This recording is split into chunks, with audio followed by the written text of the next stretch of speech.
കോഴിക്കോട് വന്നിട്ട് പറയാനാ ടെക്ക് പിന്നെ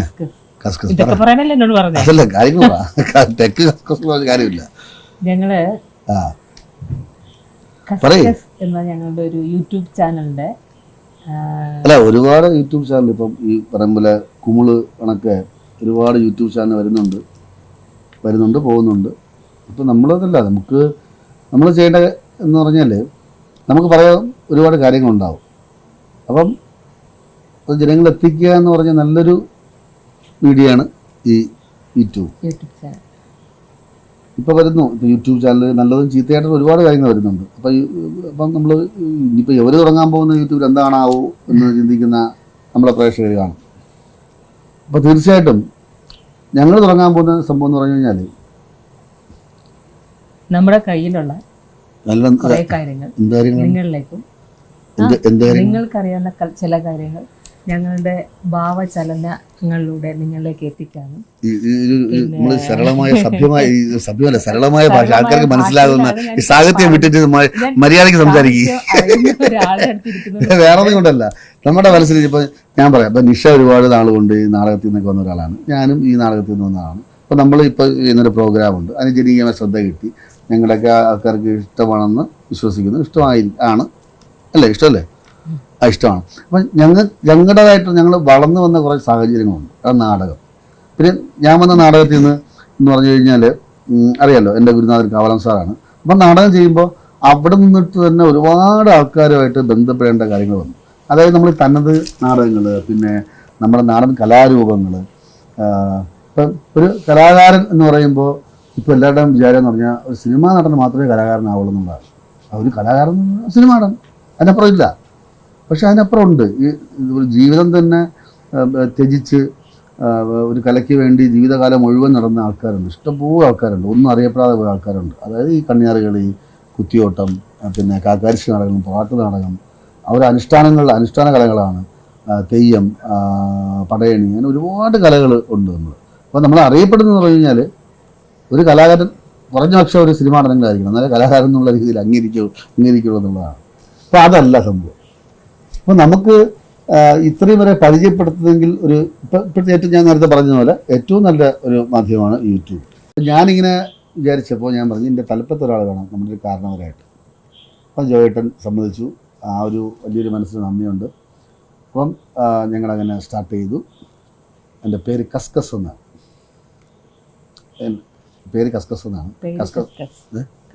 കസ്കസ് എന്നാണ്. അപ്പോൾ നമുക്കിന്ന് ഞങ്ങളുടെ എല്ലാമായ ജോയേട്ടനെ പരിചയപ്പെടാം. എല്ലാവർക്കും അറിയാം, പക്ഷെ നമുക്ക് പരിചയപ്പെടുമ്പോൾ ഞങ്ങളുടെ ഒരു യൂട്യൂബ് ചാനലിൽ ആദ്യമായിട്ട് ഞങ്ങൾക്ക് ഞങ്ങളിലുള്ള എന്തെങ്കിലുമൊക്കെ കുറവുകൾ, അതായത് തെറ്റുകൾ തിരുത്തി തരാനും നമുക്ക് നല്ല നല്ല നിർദ്ദേശങ്ങൾ, മാർഗദർശനം തരാൻ വേണ്ടിയിട്ടാണ് ഒരാൾ കൂടെയാണല്ലോ. അതുകൊണ്ട് അദ്ദേഹത്തെ നമ്മൾ ജോയേട്ടനെ വെൽക്കം ചെയ്യാം. ഓക്കെ ചേട്ടാ, ഇൻട്രൊഡക്ഷനൊക്കെ ഭയങ്കര ഗംഭീരമായി. അങ്ങനെ വേണ്ടേ? ഇതൊരു കൊടുക്കൽ വാങ്ങലുകളാണ്. തീർച്ചയായും. അതായത് എല്ലാ കാര്യങ്ങളെ പറ്റിയിട്ടും എല്ലാവർക്കും ജ്ഞാനം ഉണ്ടാവണമെന്നില്ല. എനിക്കില്ല, പല കാര്യങ്ങളും എനിക്ക് അറിയില്ല. പല കാര്യങ്ങളും ഞാൻ അജ്ഞനാണ്. ഒന്നിലും നമ്മൾ പൂർണ്ണനാവുന്നില്ല. പക്ഷെ എനിക്കറിയാത്ത പല കാര്യം നിങ്ങൾക്കറിയാം. ചിലപ്പോൾ നിങ്ങൾക്ക് അറിയാത്ത പല കാര്യങ്ങളും എനിക്കും അറിയാം. ചേട്ടൻ്റെ ആദ്യത്തെ സിനിമ അറിയില്ല. അറിയാം. അറിയാന്നൊക്കെ നേരത്തെ വീമ്പിളാക്കിയല്ലേ? അമ്മ അറിയാം. ആ ഒരു സിനിമയെ പറ്റി അറിഞ്ഞാലാണ് മലയാള സിനിമയുടെ ഒരു ചരിത്രം അറിയുള്ളൂ. അപ്പോൾ ആ ഒരു ചരിത്രത്തിൻ്റെ ഭാഗമായതാണ് എൻ്റെ ജീവിതത്തിൽ വലിയൊരു വഴിത്തിരിവ്. ചേട്ടാ, ഈ അമ്മ അറിയാൻ കഴിഞ്ഞതിന് ശേഷം പിന്നെ ആളില്ല, കാരണം ഇത് വരുന്നില്ല. അപ്പോൾ സാധാരണ ഇപ്പോൾ നമ്മൾ ചെറിയ അതിനൊരു വേഷം ചെയ്ത് കഴിഞ്ഞാൽ അടുത്തൊരു ഡയറക്ഷനെ കാണുക, എനിക്കൊരു ചാൻസ് തരിക, അങ്ങനെ ചോദിക്കാൻ മടികൊണ്ടാണോ അത് കുറച്ച് വേറൊന്നും ചേട്ടൻ വിചാരിക്കരുത്, കുറച്ച് ഈഗോ ഉള്ള ആളാണ്? ഞാൻ ഭയങ്കര ഈഗോ ഉള്ള ആളാണ്. എനിക്കിഷ്ടമൊക്കെ, എനിക്ക് നല്ല ഈഗോ ഉണ്ട്. എനിക്ക് നല്ല ഈഗോ ഉണ്ടാകാൻ കാരണം എന്ന് പറയുമോ, എനിക്ക് ഭയങ്കര അഭിമാനം എന്നെ പറ്റി. സെൽഫ് റെസ്പെക്റ്റ് എന്ന് പറയും ഇംഗ്ലീഷിൽ. അവനവനെ പറ്റി നമുക്ക് നമുക്ക് നമ്മളോടൊരു സ്നേഹം ഉണ്ടാവുക. അപ്പോൾ നമ്മൾ നോക്കുമ്പോൾ നമ്മളെക്കാൾ വിവരം കുറഞ്ഞവരോ നമ്മളോ അങ്ങനെയുള്ള ആൾക്കാരുടെ അടുത്ത് പോയിട്ട് നമ്മൾ സാറേ എന്നെ നിങ്ങളുടെ സിനിമയിൽ അഭിനയിപ്പിക്കുക എനിക്ക് ചാൻസ് തരുമോ എന്ന് ചോദിക്കാൻ എൻ്റെ ആത്മാഭിമാനം എന്നെ അനുവദിച്ചില്ല. അപ്പോൾ ഞാൻ വിചാരിച്ചു, ഇപ്പോൾ ജോൺ അബ്രഹാമിൻ്റെ സിനിമയിലൊക്കെ അഭിനയിച്ച ഒരാളെന്നുള്ള നിലയ്ക്ക് ജോണിൻ്റെ തന്നെ സുഹൃത്തുക്കൾ സംവിധായകരായിട്ടുണ്ട്, അവരെങ്കിലും കണ്ടെത്തേണ്ടതല്ലേ. പിന്നെ എൻ്റെ സുഹൃത്തുക്കളുണ്ട്, ഒരുപാട് സിനിമയിലുണ്ട്, സംവിധായകരായിട്ടും എഴുത്തുകാരൊക്കെ ആയിട്ടുണ്ട്, നിർമ്മാതാക്കളൊക്കെ ആയിട്ട്. അപ്പോൾ അവരും ആ അർത്ഥത്തിൽ ഗൗനിക്കാതിരുന്നപ്പോൾ ഞാൻ വിചാരിച്ചു എനിക്കെന്തോ കുഴപ്പമുണ്ട്. അങ്ങനെ ഞാൻ എന്നെപ്പറ്റി ആലോചിച്ച് നോക്കി. ശരിയാണ്, എനിക്ക് അത്ര നന്നായി അഭിനയിക്കാൻ അറിയില്ല, പക്ഷെ ഭയങ്കര സൗന്ദര്യമായിരുന്നു എനിക്ക്, ഭയങ്കര സൗന്ദര്യം. അപ്പം ഞാൻ നോക്കുമ്പോൾ കുറച്ച് നടന്മാരിങ്ങനെ കയറി വരുന്നുണ്ട്. അപ്പം ഞാൻ മാറി നിന്ന് കൊടുത്തു, അതോടെ അവൻ സൂപ്പർസ്റ്റാറായി.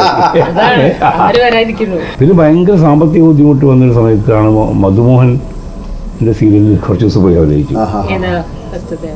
ഏതാണെന്ന് ചോദിച്ചാൽ ലേഡീസ് ഹോസ്റ്റലിൻ്റെ 2ാം ഭാഗമാണെന്ന് തോന്നുന്നു. ഒരു ഞാൻ 2 എപ്പിസോഡ് അഭിനയിച്ചു. 3ാമത്തെ എപ്പിസോഡ് അഭിനയിക്കാൻ പോയിട്ട് ഞാൻ കുറേ കാത്തു നിന്നിട്ട് എനിക്ക് ബോറടിച്ചിട്ട് ഞാൻ അടുത്ത വണ്ടിക്ക് പോകുന്നു. അപ്പോൾ അയാൾ ചോദിച്ചു, അതിൻ്റെ അസിസ്റ്റൻ്റ് ഡയറക്ടർ ഉണ്ടായിരുന്നു നന്ദകുമാർ, മരിച്ചുപോയി. അത് വീട്ടിൽ തിരഞ്ഞു വന്നു. എന്താ നീ പോയിക്കളഞ്ഞു? ഞാൻ പറഞ്ഞു രാവിലെ മുതൽ വൈകുന്നേരം വരെ അവിടെ ഒന്ന് ബോറടിച്ചു. അതെ, അങ്ങനെ ഒക്കെ ഉണ്ടായിട്ടുണ്ട്. പക്ഷേ സിനിമയിൽ ഞാൻ ഒരാളോട് അവസരം ചോദിച്ച് പോയിട്ടൊന്നുമില്ല.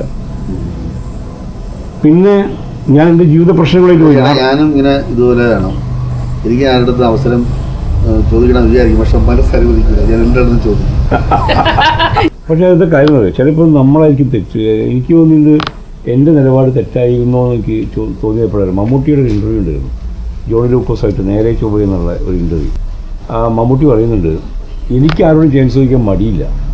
കാരണം എന്താ വെച്ചാൽ ഞാനൊരു ആക്ടറാണ്. അടൂർ ഗോപാലകൃഷ്ണൻ അറിയണമെന്നില്ല മമ്മൂട്ടി എന്ന് പറഞ്ഞൊരു വക്കീൽ അഭിനയിക്കാൻ മോഹമായിട്ട് നടക്കുന്നത്. എനിക്കാണ് അവരെ കൊണ്ട് ആവശ്യം. അതുകൊണ്ട് ഞാൻ ആരെ കണ്ടാലും ചാൻസ് ചോദിക്കും, കാരണം ഞാനൊരു ആക്ടറാണ്. അപ്പോൾ ഞാൻ ആലോചിച്ചു അതാണോ ശരി. അപ്പോഴത്തേക്കും വൈകിപ്പോയി. പക്ഷേ എങ്കിലും എനിക്ക് നഷ്ടബോധമൊന്നുമില്ല, കാരണം സിനിമാ അഭിനയം ആയിരുന്നില്ല എൻ്റെ ജീവിതത്തിൽ അൾട്ടിമേറ്റ് ലക്ഷ്യം.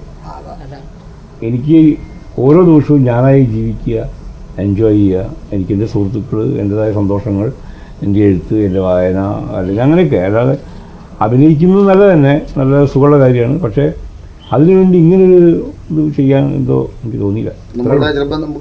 അതുകൊണ്ടാണ് ഞാൻ ഷട്ടർ എന്നുള്ള സിനിമ ഡയറക്റ്റ് ചെയ്തിട്ട് ഷട്ടർ തുറന്ന് വന്നത്. ഞാനിങ്ങനെ പ്ലാൻ വിളിച്ചിട്ടുണ്ട്. ദൈവം, ഞാൻ പലർക്കും ഇങ്ങനെ വാക്ക് കൊടുത്തിട്ടുണ്ട്, പലർക്കും വാക്ക് കൊടുത്തിട്ടുണ്ട്. സത്യസന്ധമായിട്ടായിരുന്നു. നിഷേനോട് ഞാൻ സിനിമ എടുക്കുന്നതിന് മുമ്പേ പറഞ്ഞിട്ടുണ്ട് അല്ലേ, അടുത്ത പടത്തിൽ വരണം. പക്ഷെ അപ്പോൾ എന്താ പറയുക, എനിക്ക് ഉപ്പുമുളക് ഉള്ളതുകൊണ്ട് ഒരു രക്ഷയില്ല, വരാൻ പറ്റില്ല.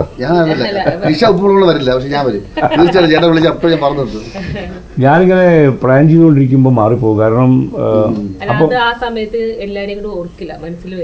ഒന്നത്, 2 പറ്റി ക്യാരക്ടേഴ്സ് ഉണ്ടാവണമെന്നില്ല. പിന്നെ എല്ലാവരെയും സന്തോഷിപ്പിക്കാൻ പറ്റില്ല. അപ്പോൾ എൻ്റെ സുഹൃത്തുക്കൾ എൻ്റെ സിനിമ എടുക്കുമ്പോൾ ഞാൻ ആലോചിക്കും എന്നെന്താ വിളിക്കാത്തത്. എനിക്ക് ചെറിയൊരു കളിപ്പ് ആദ്യം വരും. പിന്നെ ഞാൻ തന്നെ ആലോചിക്കും എല്ലാവരും ഉൾക്കൊള്ളിച്ച് സിനിമ എടുക്കാതെ എന്താ അത്രയും വലിയ സിനിമ എടുക്കാൻ. എൻ്റെ സുഹൃത്തുക്കൾ സിനിമ എടുത്തിട്ടുണ്ട്. പക്ഷെ അവർ എൻ്റെ അടുത്ത് പറയും, എനിക്കൊരാളെ വേണം, പക്ഷെ ഏകദേശം നിന്നെ പോലെ ഇരിക്കണം, പക്ഷെ നിന്റെ അതേ ഹൈറ്റും വെയിറ്റും ഒക്കെ ഒരു ഇതാ ചെയ്യാൽ മതി. പക്ഷെ എന്താണ് എന്നെ വിളിക്കില്ല, നിന്നെ പോലെ ഇരിക്കണവൻ്റെ നീ കണ്ടുപിടിക്കുക. അപ്പം ഞാൻ എന്നെ പോലെ ഇരിക്കുന്ന ആളെ ഞാൻ കണ്ടുപിടിച്ച് കൊടുക്കേണ്ടി വരും. കാസ്റ്റിംഗ് എന്നൊരു സംഭവമുണ്ട്. അതെ, അത് സൗഹൃദമല്ല അതിൻ്റെ ക്രൈറ്റീരിയ. സജിത മഠത്തിൽ ഞാൻ ഷട്ടറിൽ കാസ്റ്റ് ചെയ്യുമ്പോൾ ഒരുപാട് നടികൾ മലയാളത്തിൽ നല്ല മികച്ച നടികളുണ്ട്. പലരും എന്നോട് കഴിഞ്ഞിട്ട് എന്താ നമ്മളോട് പറയാഞ്ഞത് എന്നൊക്കെ ചോദിച്ചിട്ടുണ്ട്.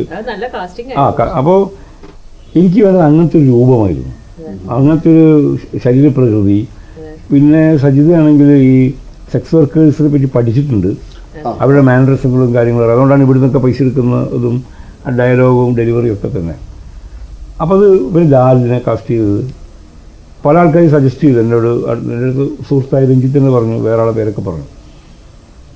മമ്മൂക്ക എന്നോട് ചോദിച്ചു, നിങ്ങൾ തന്നെ വിളിക്കാൻ ഞാൻ നമ്മുടെ അടുത്ത സുഹൃത്തുക്കളായതിനു ശേഷം. അപ്പോൾ ഞാൻ പറഞ്ഞു, നിങ്ങളെ ഒരു ഷട്ടറിട്ട മുറിയിൽ ഒരു പ്രോസ്റ്റിറ്റ്യൂട്ടിൻ്റെ കൂടെ കൊണ്ടിട്ടാൽ ആരെയും വിശ്വസിക്കുമോ? ഒരാൾ വിശ്വസിക്കൂല. മാത്രമല്ല നിങ്ങളെ ഷട്ടർ പൊളിച്ച് പുറത്ത് കിടക്കുമെന്ന് ഉറപ്പാണ്. മരിക്കാത്ത ആത്മഹത്യ ചെയ്യാത്ത നായകന്മാരാണല്ലോ മലയാളത്തിലുള്ള. അതാണ് ഈ മലയാള സിനിമയുടെ ഏറ്റവും വലിയ പരാജയം എന്ന് പറഞ്ഞാൽ നായകൻ ഒരിക്കലും മരിക്കില്ല നമുക്ക് ഉറപ്പാണ്. സൂക്കേട് വരില്ല, ആത്മഹത്യ ചെയ്യില്ല, കൊല്ലപ്പെടില്ല. അപ്പോൾ അത്തരം മുൻവിധികൾ വേണ്ട വെച്ചിട്ടാണ് ഞാൻ ലാലൊക്കെ ആകുമ്പോൾ എന്തും ആവാമല്ലോ. ഒരു ആക്ടറുടെ ഏറ്റവും വലിയ ക്വാളിറ്റി അതാണ്. നിങ്ങൾ കൃത്യമായ ഒരു ഇതിൽ കാസ്റ്റ് ചെയ്യപ്പെടാൻ പാടില്ല. ഇപ്പോൾ എന്നെ കണ്ടാൽ പലരും വില്ലൻ എന്നൊക്കെ പറയും, പക്ഷെ വില്ലൻ അല്ലാതെ ഞാൻ അഭിനയിച്ചിട്ടുണ്ട്. ഫിലിപ്പൻ മങ്കിപ്പൻ ഇങ്ങനെയൊക്കെ. അങ്ങനെ നമ്മൾ മോൾഡ് ചെയ്യാൻ പറ്റണം. പക്ഷേ സൂപ്പർ സ്റ്റാറുകൾക്ക് വലിയ ബുദ്ധിമുട്ടാണ്. ഫാൻസ് ആത്മഹത്യ ചെയ്യും. അപ്പോൾ ഞാൻ പറയുന്നത് അങ്ങോട്ട് പോയി ചാൻസ് ചോദിക്കുന്നതിൽ തെറ്റില്ല. ആണുങ്ങൾ ചാൻസ് ചോദിക്കുന്ന പോലെ അല്ല പെണ്ണുങ്ങൾ ചാൻസ് ചോദിക്കുന്നത്. അതെന്താ? അങ്ങനെയുണ്ട്. എനിക്ക് അനുഭവം ഉണ്ടായിട്ടുണ്ട്. ഇപ്പൊ ആണുങ്ങൾ എന്റെ ഫ്രണ്ട് അല്ല, ഞാനിപ്പോ എന്റെ ഒരു അനുഭവം പറയല്ല, പല ഫ്രണ്ട്സും എന്നോട് ഇങ്ങോട്ട് പറഞ്ഞിട്ടുള്ളതാ. അവര് ചോദിച്ചപ്പോ അവര് വേറെ രീതിയിൽ സംസാരിച്ചു.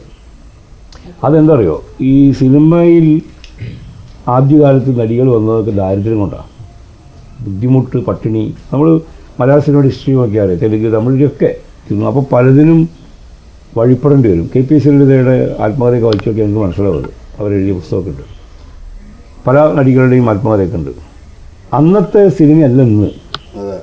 ഇന്ന് വിദ്യാഭ്യാസമുള്ള സ്ത്രീകൾ ഇഷ്ടംപോലെ സിനിമയിലുണ്ട്, തൻ്റെ ഇടമുള്ള സ്ത്രീകളുണ്ട്, വിവരമുള്ളവരുണ്ട്. അതുകൊണ്ട് തന്നെ ഇന്നിപ്പോൾ എനിക്ക് ഒരു കാലിബറുള്ളൊരു നടിയാണെന്ന് തോന്നുകയാണെങ്കിൽ ആ നടിക്ക് ചോദിക്കുന്നതിൽ ഒരു മടിയില്ല. ഇപ്പോൾ 2 പടത്തിൽ ഇപ്പോൾ അടുത്ത കാലത്ത് നന്നായി അഭിനയിച്ചില്ലേ, കണ്ണീർ മത്തൻ ദിനങ്ങളും കപ്പാളയും അഭിനയിച്ചു. ഇയാൾ സൈറാബാദിൽ നന്നായി അഭിനയിച്ചു. അപ്പോൾ പ്രൂവൺ ആർട്ടിസ്റ്റുകളാണ്. പക്ഷേ ഇത് ഓർമ്മിക്കാൻ വലിയ ബുദ്ധിമുട്ടായി ഡയറക്ടേഴ്സിന്. ആ സമയത്ത് ഒരുപാട് പ്രഷർ ഉണ്ടാവും, ടെൻഷൻ ഉണ്ടാവും. അത് നിങ്ങൾക്ക് പറഞ്ഞാൽ മനസ്സിലാവില്ല. ഇപ്പോൾ അറിയുന്നോട് ചോദിച്ചാൽ മതി, പടം ഡയറക്റ്റ് ചെയ്യുമ്പോൾ അറിയുള്ളൂ. പെട്ടെന്ന് ഒരു മനുഷ്യൻ വയസ്സായി പോകും. ഒരു താടിക്ക് നരയ്ക്കാൻ കാരണം അതാണ്. ഞാൻ ശരിക്കും ഇത്രയും പ്രായമില്ല. നമ്മൾ നരച്ചു പോകും. കാരണം പല പല ഡേറ്റുകൾ, ഇതിൻ്റെ സാമ്പത്തികം, ഇതിൻ്റെ റിലീസിങ്, ഡിസ്ട്രിബ്യൂഷൻ, നമ്മൾ കടം വാങ്ങിയത്, തിരക്കഥ പൂർത്തിയായിട്ടുണ്ടാവില്ല, ലൊക്കേഷൻ കിട്ടിയിട്ടുണ്ടാവില്ല, അങ്ങനെയൊക്കെയുള്ള ഒരുപാട് പ്രശ്നങ്ങൾ എല്ലാവർക്കും ഉണ്ടാവും. വലിയ സോക്കോൾ ഡയറക്ടേഴ്സിനല്ല ഞാൻ പറയുന്നത്, വലിയ പ്രൊഡ്യൂസർമാർക്കും അല്ല, അല്ലാത്തവർക്ക്. അപ്പോൾ ഇതൊന്നും ഓർമ്മിക്കാൻ പറ്റുന്നില്ല. അപ്പോൾ അതിന് പരിഭവം വിചാരിച്ചിട്ട് കാര്യമില്ല. അല്ല, അങ്ങനെ വിചാരിക്കരുത്. ഞാനും ആദ്യമൊക്കെ വിചാരിച്ചിരുന്നു അവൻ്റെ പടം എടുക്കുമ്പോൾ എന്നെ വിളിച്ചിരുന്നു. പിന്നെ ഞാൻ അവൻ്റെ സ്ഥാനത്ത് നിന്ന് ആലോചിക്കും. അപ്പോൾ നമുക്ക് പറ്റിയ ക്യാരക്ടർ ഉണ്ടാവില്ല. അതിൽ ക്യാരക്ടർ ഉണ്ടെങ്കിൽ വിളിക്കുമല്ലോ, സ്വാഭാവികമായിട്ട് വിളിക്കും. അങ്ങനെ സമാധാനപ്പെടുക രക്ഷയുള്ളൂ. ജനങ്ങൾ മുഴുവൻ കാണുന്ന, എല്ലാവരും തിരിച്ചറിയുന്ന ഒരു തട്ടകം നിങ്ങൾക്കുണ്ട്.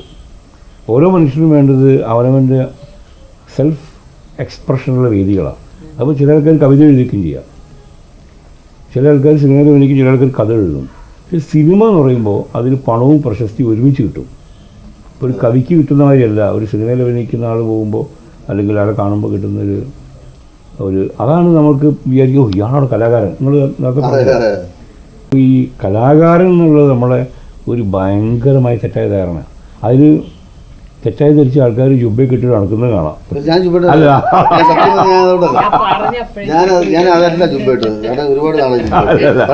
ഞാൻ ഒരിക്കലും നിങ്ങൾ ഉദ്ദേശിച്ചു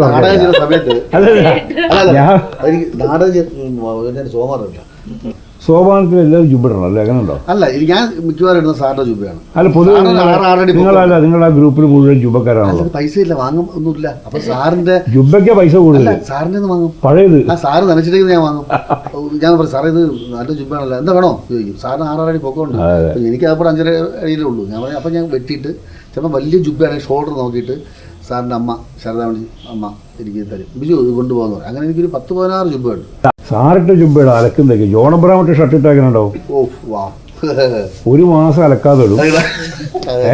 അത് കഴിഞ്ഞിട്ട് 2 മാസം ഞാൻ ഇടേണ്ടി വന്നത്. അമ്മ അറിയാവുന്നത് എൻ്റെ കോസ്റ്റ്യൂം ജോണിൻ്റെ ഷർട്ടാണ്. എനിക്ക് എന്നോടൊരു റോയൽ ഷർട്ട് ഇട്ട് പോയി എടുത്തോ.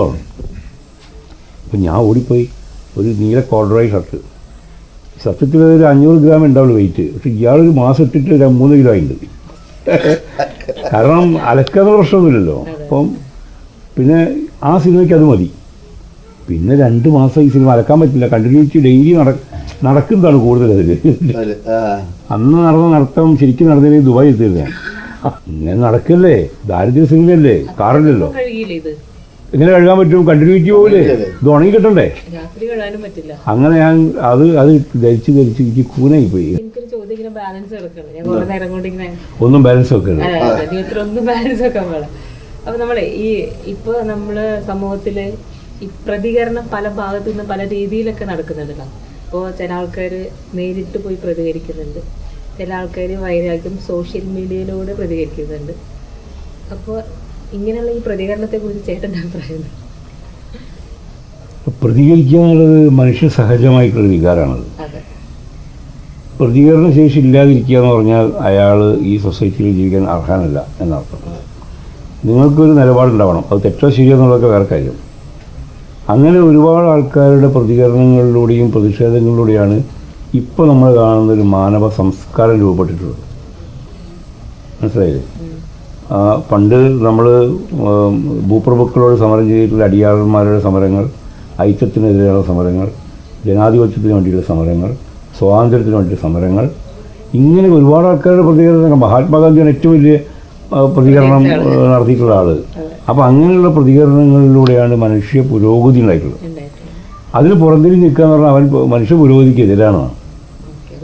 അപ്പോൾ പ്രതികരിക്കുന്നത് നല്ലതാണ്, പ്രതികരിക്കണം. പക്ഷെ ന്യായമാണോ അന്യായമാണോ എന്ന് ആലോചിച്ചിട്ട് പ്രതികരിക്കാൻ നിന്നാൽ അതിന് ഒരു എന്താ പറയുക, നമുക്കൊരു തീരുമാനത്തിലെത്താൻ പറ്റില്ല. ഇപ്പോൾ ഉദാഹരണത്തിന് ഭാഗ്യലക്ഷ്മിയുടെ സംഭവം തന്നെ എടുക്കാം. ഭാഗ്യലക്ഷ്മിയും കൂട്ടരും അവർക്കെതിരെ നടന്ന വളരെ മോശപ്പെട്ട അശ്ലീല പരാമർശങ്ങൾക്കെതിരെ പ്രതികരിച്ചു. കോടതിയുടെ ഭാഗത്ത് നിന്ന് നോക്കിക്കഴിഞ്ഞാൽ നിയമം കയ്യിലെടുത്തു. ജനാധിപത്യ വ്യവസ്ഥയിൽ എതിരാണ്. നിയമം കയ്യിലെടുത്ത് ഒരാൾ അതിക്രമിച്ച് കയറി നിങ്ങൾ ആക്രമിച്ചു എന്നുള്ളത് നിയമദൃഷ്ട്യാ തെറ്റാണ്. പക്ഷേ ഒരു വ്യക്തി എന്നുള്ള നിലയ്ക്ക് അവരനുഭവിച്ചിട്ടുള്ള മാനസികമായ വിഷമങ്ങൾ, അവർക്ക് മക്കളും ഭർത്താവും കുടുംബവും ഒക്കെ ഉള്ളതാണ്. അപ്പോൾ അയാൾ ഉപയോഗിച്ചിരിക്കുന്ന മോശം പരാമർശങ്ങൾ കേട്ടാൽ ആർക്കും മറയ്ക്കും. അപ്പോൾ അവർ സ്വാഭാവികമായിട്ടും എന്ത് ചെയ്തു? പോലീസിൽ പരാതിപ്പെട്ടു. നിയമസംഹിത അതിനാണല്ലോ പോലീസിൽ പരാതിപ്പെടുന്നു. 2 ആഴ്ചയായിട്ടും പോലീസ് നടപടി എടുത്തില്ല. അപ്പോൾ ശരിക്കും കുറ്റക്കാരനായതിൽ ഇതിൽ നിയമം കൈകാര്യം ചെയ്യുന്ന ആഭ്യന്തര വകുപ്പാണ് കുറ്റക്കാരൻ. 2 ആഴ്ചയായിട്ടും ഒരു സ്ത്രീ അല്ലെങ്കിൽ സ്ത്രീകൾ കൊടുത്ത പരാതി പരിഗണിക്കാതിരുന്ന ആഭ്യന്തര വകുപ്പാണ് കുറ്റക്കാരൻ. ഇവരും കുറ്റക്കാർ തന്നെ. ഇനി 2 കുറ്റക്കാർ വരുന്ന ഒരവസ്ഥയാണത്. വല്ലാത്ത അവസ്ഥയാണ്. ഈ അവസ്ഥയിൽ ഫേസ് ചെയ്യാൻ തയ്യാറായിട്ടാണ് ഭാഗ്യലക്ഷ്മി പറഞ്ഞല്ലോ, ഞാൻ വേണ്ടി ജയിലിൽ പോകാമെന്ന് പറഞ്ഞു. ഞാൻ ജയിലിൽ പോകാൻ തയ്യാറായിട്ടാണ് ചെയ്യുന്നതെന്ന് പറഞ്ഞിട്ടുണ്ട് അവർ. അവിടെ ജയിലിൽ പോയിക്കോട്ടെ, അവർ ഹാപ്പി ആയിട്ടാണല്ലോ പോകുന്നത്.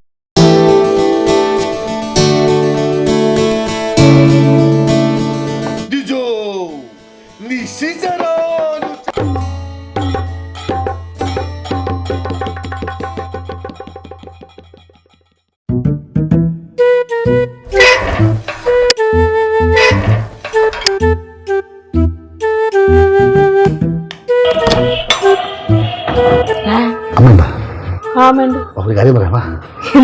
പരിപാടി കഴിഞ്ഞിട്ട് 5 വർഷമായില്ലേ? 5 വർഷമായി. 5 വർഷം നീ പറയുന്നത് ശരിയാവില്ല, മാനസികത തന്നെയാണ്.